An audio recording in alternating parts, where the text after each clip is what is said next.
उधर जब अकबर को पता चलता है कि बीरसिंह देव ने अबुल फजल की गर्दन कलम कर दी है, तो अकबर एकदम गुस्से से लाल हो जाता है। वो कहता है कि जाओ, और पूरी सेना को आदेश देता है कि जब तक बीरसिंह देव का सर कलम करके मेरे पास नहीं लाते, तब तक कोई भी सैनिक सोएगा नहीं।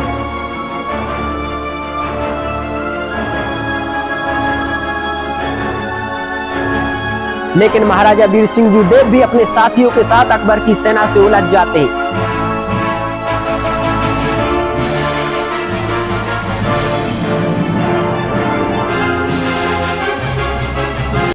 नमस्कार दोस्तों, स्वागत है आपका डीएस राधे सफर के एक और ऐतिहासिक सफर में।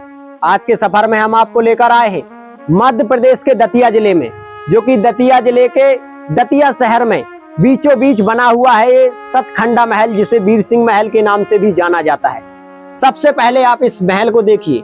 7 मंजिला ये बना हुआ है और बहुत ही अच्छी कारीगरी से इसको बनाया गया है। अधिकांश इसमें लाल बलुआ पत्थर का निर्माण आपको देखने को मिलेगा और मुगल और बुंदेला दोनों शैलियों को मिलाकर इसको बनाया गया है, यानी कि दोनों शैलियों का मिश्रण है। और मुगल शासक जहांगीर और ओरछा के बीरसिंह देव महाराज की दोस्ती का एक जीता जागता उदाहरण है, जो लगभग 400 वर्ष से आज भी खड़ा हुआ है। सबसे पहले आप इसके इतिहास को देखिए, तो यहाँ पर इसका इतिहास अंकित किया गया है। बीरसिंह देव महल राजपूत एवं मुगल स्थापत्य कला का एक अनूठा उदाहरण है, और इस महल का निर्माण दतिया के बुंदेला शासक बीरसिंह देव ने सन 1620 ईस्वी में कराया था। तो इस इतिहास को देखने के बाद अब हम इस महल के अंदर जाएंगे और इसकी एक एक चीज को आपको बारीकी से दिखाने की कोशिश करेंगे। सबसे पहले आप इसके आंगन में आइए। जैसे ही हम इसके दरवाजे के पास आते हैं, तो सबसे पहले दोनों तरफ आपको इस तरह का ये देखने को मिलेगा, अधिकांश गुंबद देखने को मिलेंगे। और इसके नीचे जो रूम बने हुए हैं, तो उस समय रोशनी के लिए ये रूमों में उस समय ये जगह बनाई गई थी ताकि नीचे के जो रूम है उनमें रोशनी जा सके। ऐसे ही आपको 2-3 जगह देखने को मिलेंगे। और यहाँ पर देखिए, तो इसका ये मुख्य दरवाजा है, जहां पर ये जो चित्र आपको दिखाई दे रहे हैं, ये फलों और सब्जियों से अंकित किए गए हैं। और लाल बलुआ पत्थर से इसमें सबसे ऊपर और भी डिजाइन अंकित किए गए हैं। यानी कि जो बीरसिंह देव महाराज ने जो 52 इमारतों का निर्माण करवाया था अपने शासनकाल में, उन सबसे सुंदर यही इमारत है और सबसे अधिक लागत में भी है और सबसे अधिक कमरों वाला भी है। यानी कि इसमें 440 कमरे हैं। तो अब हम इसके अंदर चलते हैं और 440 कमरों को और इस महल के अंदर की खूबसूरती को देखते हैं और इसके इतिहास को भी जानेंगे। यहाँ पर आइए, तो आपको सबसे पहले ये दरवाजा देखने को मिलेगा। उस समय के यानी कि 400 वर्ष पुराना ये गेट आपको देखने को मिलेगा, जो आज भी पूरी मजबूती के साथ यहाँ पर लगा हुआ है। और इस गेट को पार करके और यहाँ पर कई मोड़ देते हुए, यानी कि यहाँ पर अधिकांश मोड़ दिए गए हैं ताकि कोई भी शत्रु सैनिक आसानी से इस पर अपनी चढ़ाई ना कर सके। यहाँ पर राजा के जो सैनिक है उस पर वार कर सके। यहाँ पर सैनिकों के बैठने के लिए जगह बनाई गई थी।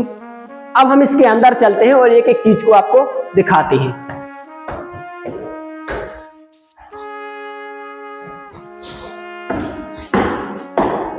अधिकांश इसमें आपको अंधेरा देखने को मिलेगा, क्योंकि इसमें 440 कमरे जो बने हुए हैं और उसमें से बहुत से कमरे आज भी बंद हैं, जिनमें कोई भी नहीं जाता है।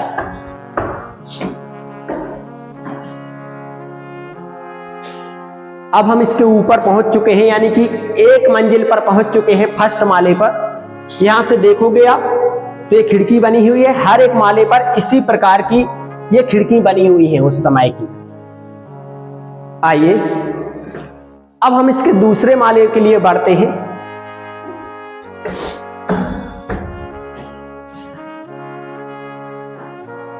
इसी तरह के मोड़ लेते हुए हम इस किले के आंगन में पहुंचेंगे।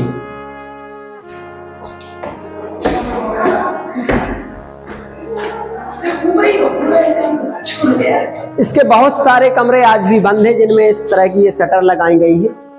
अधिकांश इनके अंदर कोई नहीं जा पाता है, यानी कि 440 कमरों में से लगभग 240 कमरे बंद होंगे। अब हम इसके दूसरे माले पर आ चुके हैं। दूसरे माले पर भी इसी प्रकार की आपको एक खिड़की देखने को मिलेगी। जिसमें उस समय जो राजा रानी हुआ करते थे वो यहाँ पर खड़े होकर पूरे दतिया शहर को देखा करते थे। यहां से आप भी देख सकते हो, पूरा दतिया शहर आपको दिखाई देगा। तो वहां उस समय इसीलिए ये बनाया गया था।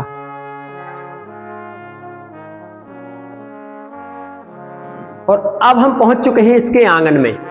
आंगन में देखोगे तो इसी तरह के सीधे दरवाजे चारों तरफ बने हुए हैं और चारों तरफ इसके आंगन बने हुए हैं। तो आइए इस तरफ के आंगन को देखते हैं पहले।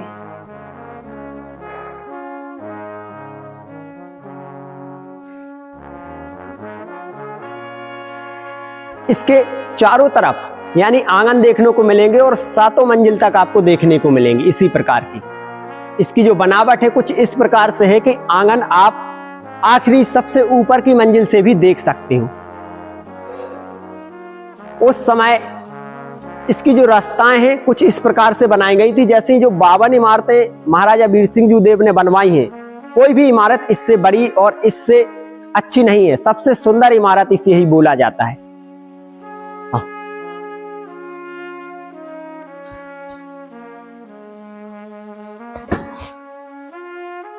इस महल के 7 खंडों में जाने के लिए इसी प्रकार की गैलरी बनाई गई है जो चारों तरफ से एक जैसी दिखती हैं। इन गैलरियों को मैं आपको दिखाना चाहता हूं। ये देखिए, इसी तरह की गैलरी आपको चारों तरफ देखने को मिलेगी जो बीच में क्रॉस होती हैं, यानी कि यहां से देखेंगे आप तो इस तरफ भी ऐसी गई हुई है, इस तरफ भी ऐसे ही गई हुई है और इस तरफ भी ऐसे ही गई हुई है। इनको पार करने के बाद ही हम इसके ऊपर पहुंचेंगे तो ऊपर भी ऐसा ही नजारा आपको देखने को मिलेगा।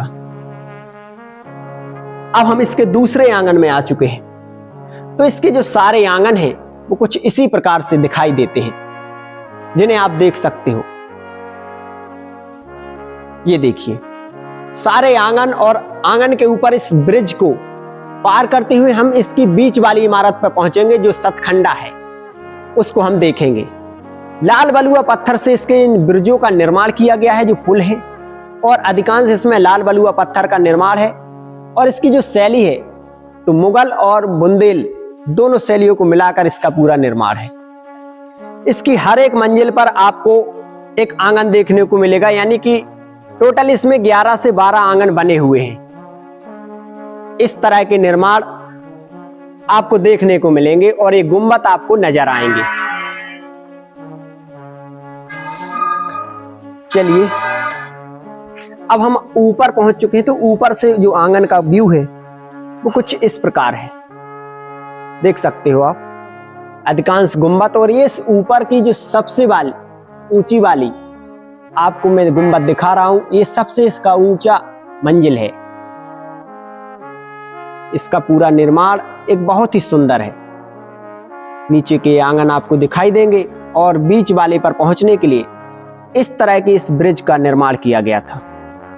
तो दोस्तों, दतिया का जो सतखंडा महल है, जिसे वीर सिंह महल भी कहा जाता है, आज हम उसको आपको विजिट कराने के लिए लाए हैं। इसकी एक एक चीज देखकर आप हैरान हो जाओगे कि आखिरकार आज से 400 वर्ष पहले इतनी सुंदर कारीगरी कैसे की गई थी।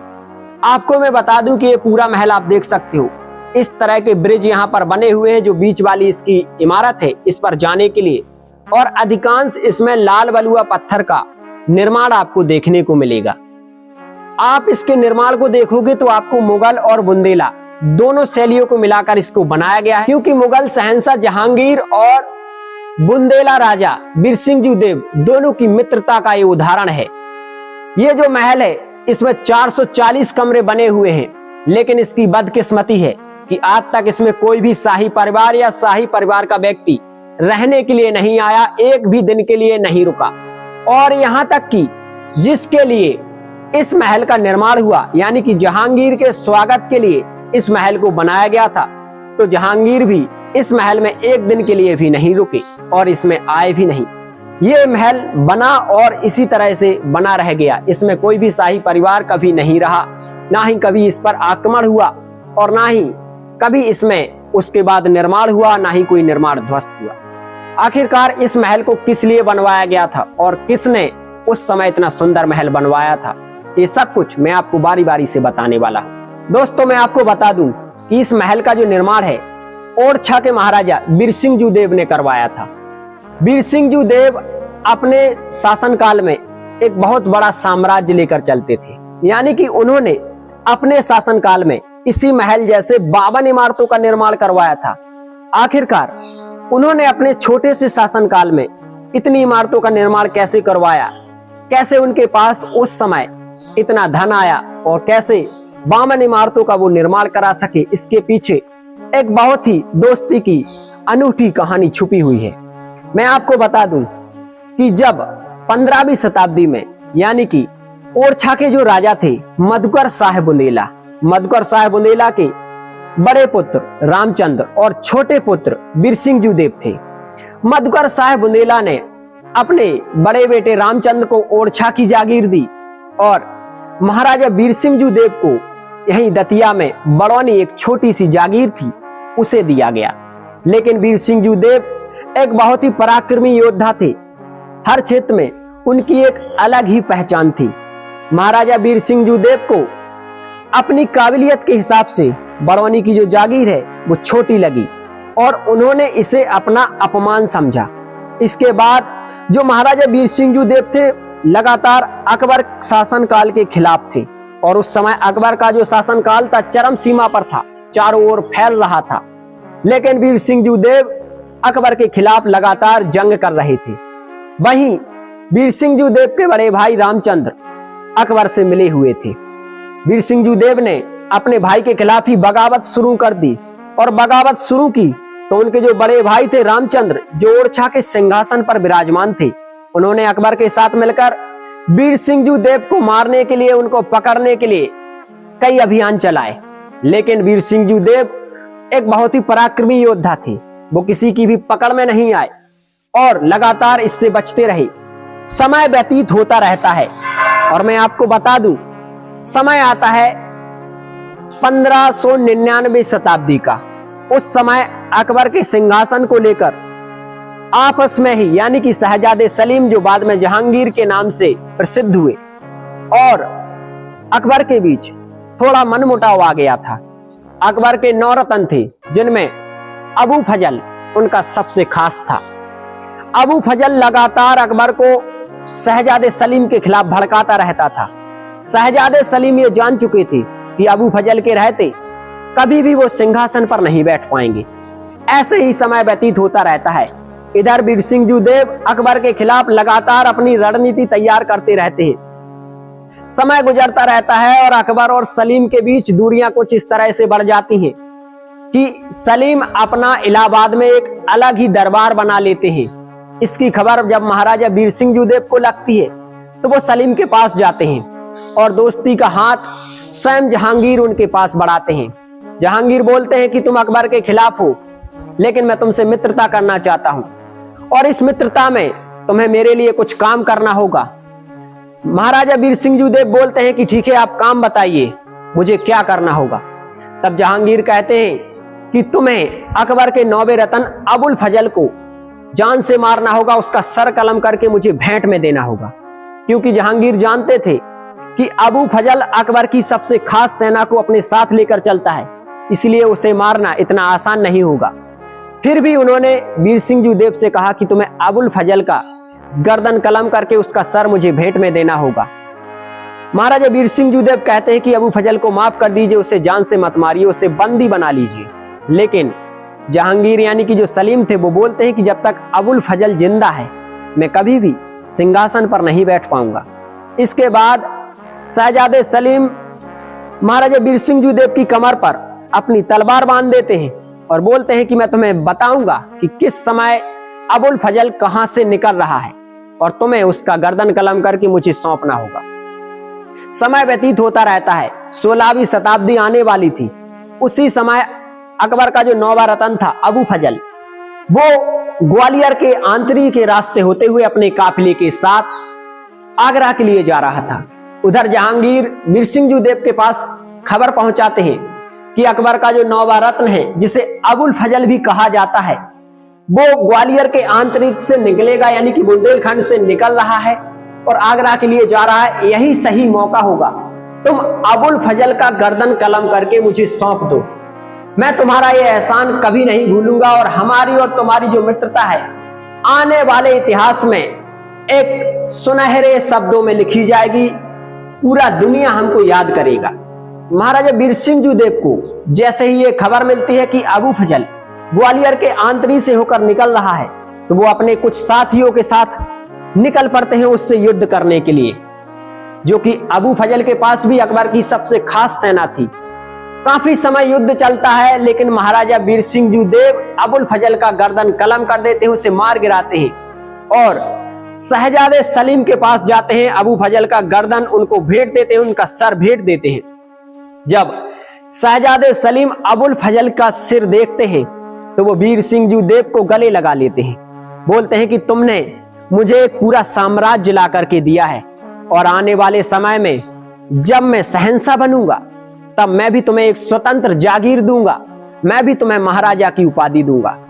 समय गुजरता रहता है। उधर जब अकबर को पता चलता है कि वीर सिंह जी देव ने अबुल फजल की गर्दन कलम कर दी है, तो अकबर एकदम गुस्से से लाल हो जाता है। वो कहता है कि जाओ, और पूरी सेना को आदेश देता है कि जब तक वीर सिंह जी देव का सर कलम करके मेरे पास नहीं लाते तब तक कोई भी सैनिक सोएगा नहीं। मुझे वीर सिंह जी देव की गर्दन चाहिए, उनका कटा हुआ सर चाहिए।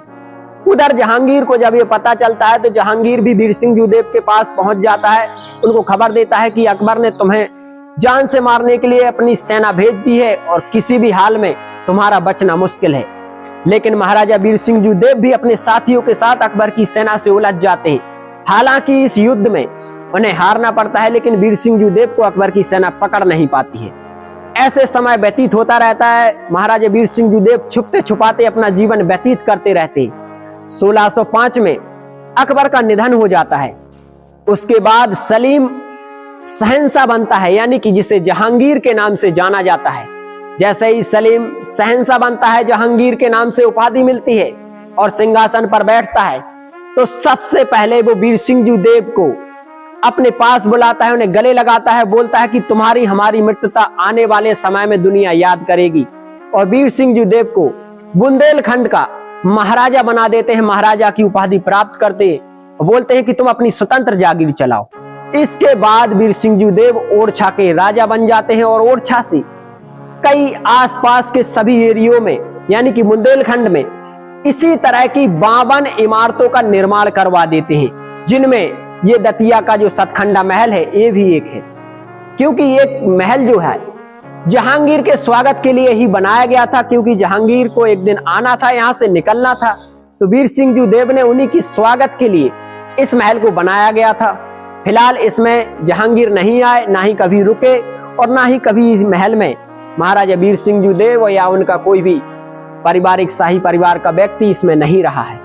लेकिन इस महल की सुंदरता आज भी देखने लायक है। आप देखोगे इसका बीच का जो सबसे सुंदर इमारत, जिसमें कई प्रकार की भित्ति चित्र बने हुए हैं, जिन्हें अभी हम अंदर जाकर आपको दिखाने वाले हैं।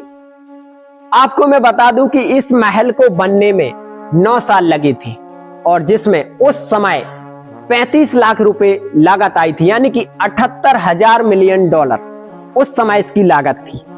फिर भी इस महल में कोई नहीं रहा। इसमें 440 कमरे बने हुए हैं, जिनमें आज तक कोई भी नहीं रहता। आज भी इसके अधिकांश कमरे बंद हैं और अधिकांश आपको घूमने के लिए, देखने के लिए मिलेंगे। अब हम इस महल की एक एक चीज को देखते हैं और बारीकी से आपको दिखाते हैं। यहाँ पर आइए तो इसके हर जगह आपको आंगन देखने को मिलेगा। इसकी बनावट कुछ इस प्रकार से की गई है कि हर महल के हर एक मंजिल पर आपको आंगन देखने को मिलेगा। महाराजा वीर सिंह जी देव का ये सबसे अधिक लागत वाला और सबसे अधिक सुंदर महल है, लेकिन इस महल में कोई नहीं रहा, ये बात अलग है। चलिए, ये तो रहा इसका इतिहास। अब हम आपको इसकी सुंदरता और इसकी इमारत दिखाते हैं, जिसे देखकर आप अपने आप को इसको घूमने के लिए, आने के लिए रोक नहीं पाओगे। आप जरूर इसको घूमने के लिए आओगे। अगर आप इसे घूमने के लिए आना चाहते हो तो आपको आना होगा मध्य प्रदेश के दतिया जिले में, और दतिया शहर के बीचों बीच ये दतिया महल यानी कि सतखंडा महल बना हुआ है। तो चलिए अब हम इसकी इमारतों को देखते हैं। यहाँ पर आइए। यहाँ पर अधिकांश आपको लाल बलुआ पत्थर से इसकी जो छज्जा देखने को मिलेगा। हर जगह लाल बलुआ पत्थर को तराश कर बहुत ही सुंदर डिजाइन से इसका इमारत को बनाया गया है। अंदर भी आपको कई प्रकार की इसी प्रकार के जो निर्माण देखने को मिलेंगे, छोटे छोटे गुप्त रास्ते, जिसे भूल भुलैया भी बोला जाता है, क्योंकि इसके जो 440 कमरे हैं, ये देखिए छोटे छोटे से दरवाजे मेहराब वाले उस समय बनाए गए थे। इस महल में कई बार कई लोग भूल भी गए हैं, रास्ता भटक जाते हैं, क्योंकि इसे भूल भुलैया भी बोला जाता है। 440 कमरे होने की वजह से लोग इसमें जाते हैं और हर जगह उजाला ना होने के कारण लोग इसमें भटक भी जाते हैं, रास्ता भूल भी जाते हैं। चलिए अब हम इसकी और ऊपरी मंजिल पर चलते हैं और कुछ भित्ति चित्र आपको दिखाते हैं। यहाँ पर देखिए तो इसका जो निर्माण है अब उसमें सरकार की देखरेख में है, तो सरकार इसके निर्माण को सही भी कर रही है और सुधारने की भी कोशिश कर रही है। हर जगह इसका प्रिंट वगैरह हो रहा है। चलिए अब इसकी ये डायमंड वाली, ये देखिए इसकी डायमंड वाली उस समय की डिजाइन आज भी आप देख सकते हो, जो बहुत ही सुंदर है। हर जगह दरवाजे पर आपको इस तरह की डिजाइन देखने को मिलेगी, लाल बलुआ पत्थर की डिजाइन आप देख सकते हो। और इस महल में चारों तरफ हर एक कमरे में जाने के लिए, यानी कि इस महल के 4 भाग हैं, चारों भागों में जाने के लिए इस तरह की ब्रिज का निर्माण किया गया है, जो लाल बलुआ पत्थर से है। इस तरह के पिलर लगाए गए हैं और उस ऊपर छत्तियों से इसको पाटा गया, क्योंकि इसके ऊपर भी एक रास्ता है। इसी तरह के पिलर आपको चारों तरफ देखने को मिलेंगे। आसपास में सुरक्षा की दृष्टि को रखते हुए लाल बलुआ पत्थर से इसकी ये दीवारें कवर की गई हैं, ताकि इससे कोई नीचे ना गिर जाए, क्योंकि ये ब्रिज है उस समय का। तो इसी ऐसे ही आपको 4 ब्रिज हर एक मंजिल पर देखने को मिलेंगे। चलिए अब हम और ऊपर वाली मंजिल पर चलते हैं और वहां पर भी आपको देखने लायक जो कुछ होगा वो आपको दिखाने की कोशिश करेंगे।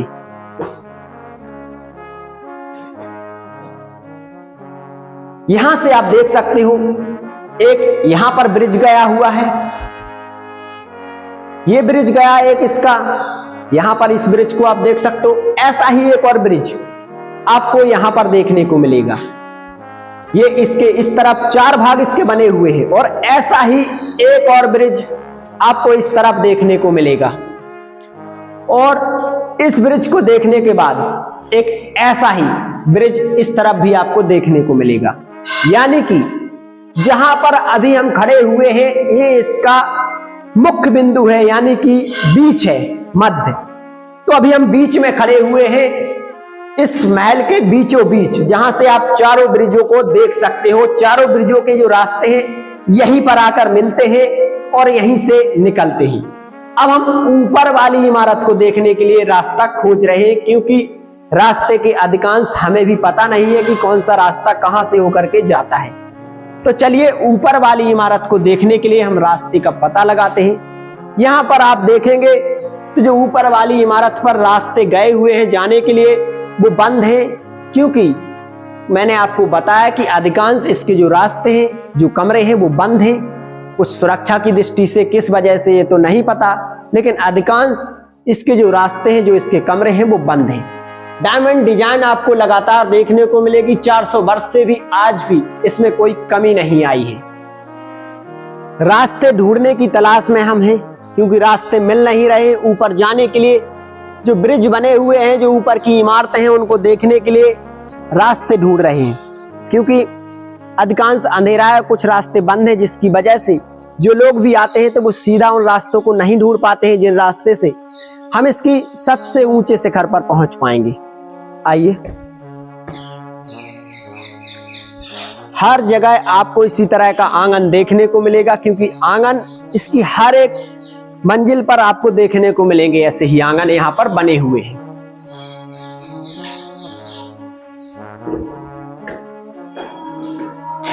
अब इन छोटी छोटी सीढ़ियों को और इन गुप्त रास्तों से होकर के हम इसके एक और ऊपर वाले मंजिल पर पहुंच रहे हैं।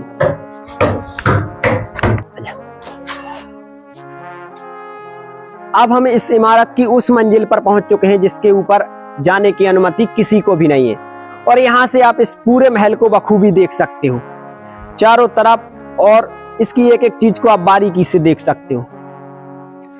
जो चारों जो ब्रिज बने हुए हैं, हर जगह इस तरह के खड़े होने के लिए जगह बनाई गई है, गुंबद बनाए गए हैं। इन गुंबदों को आप देखिए, और यहां से जो ब्रिज है कुछ इस प्रकार है। और इन ब्रिजों पर चलते हुए अब हम फिर से इसके मध्य बिंदु पर पहुंच जाएंगे, जहां पर इसका बीच है यानी कि मध्य है, वहां पर पहुंच जाएंगे। अब हम इन पिलरों को आप देखिए, इन पिलरों को पार करते हुए अब हम इसके सबसे ऊपर वाले तो नहीं बोल सकते, लेकिन इसके मध्य में पहुंच चुके हैं और इसके ऊपर जाने की अनुमति भी नहीं है। यहां पर ये डिजाइन दिखाएं आप, तो उस समय की बहुत ही सुंदर डिजाइन आपको ये देखने को मिलेगी और लाल बलुआ पत्थर में उस समय का सबसे सुंदर डिजाइन आप देख सकते हो, जिसे बहुत ही तराश कर बनाया गया है। इसकी जो कारीगरी है बहुत ही सुंदर है। और यहां पर जो ताला लगा हुआ है, तो यहां पर आपको किसी की मजार देखने को मिलेगी, लेकिन यहां पर ताला लगाया गया है। अब यहां से आप इस पूरे किले को बखूबी देख चुके होंगे। हर एक गुंबद पर नजर कर लीजिए, हर एक गुंबद को देख लीजिए और अधिकांश इसमें जो आधे से भी अधिक जो लाल बलुआ पत्थर का उपयोग हुआ है उसको भी आप देख सकते हो। ये पूरा जो महल है इतना बड़ा है कि अगर आप पूरा दिन भी घूमो, एक एक कमरे को अगर आप देखोगे तो पूरा दिन आपका निकल जाएगा और आप इसको देख नहीं पाओगे। इसीलिए इसकी मुख्य जगह हम आपको दिखाते हुए और अपने वीडियो को विराम देंगे।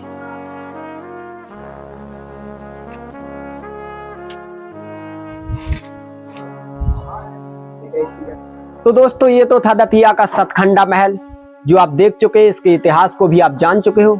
अगर आप इसको घूमने के लिए आना चाहते हो तो झांसी से लगभग 30 किलोमीटर और दतिया शहर के बीचों बीच में ये बना हुआ है। आपको ये महल कैसा लगा कमेंट में अपनी प्रतिक्रिया जरूर दें। मैं फिर से आपको एक और ऐसी ही ऐतिहासिक जगह पर लेकर मिलता हूं। तब तक के लिए आप अपना ख्याल रखें। जय हिंद, जय भारत।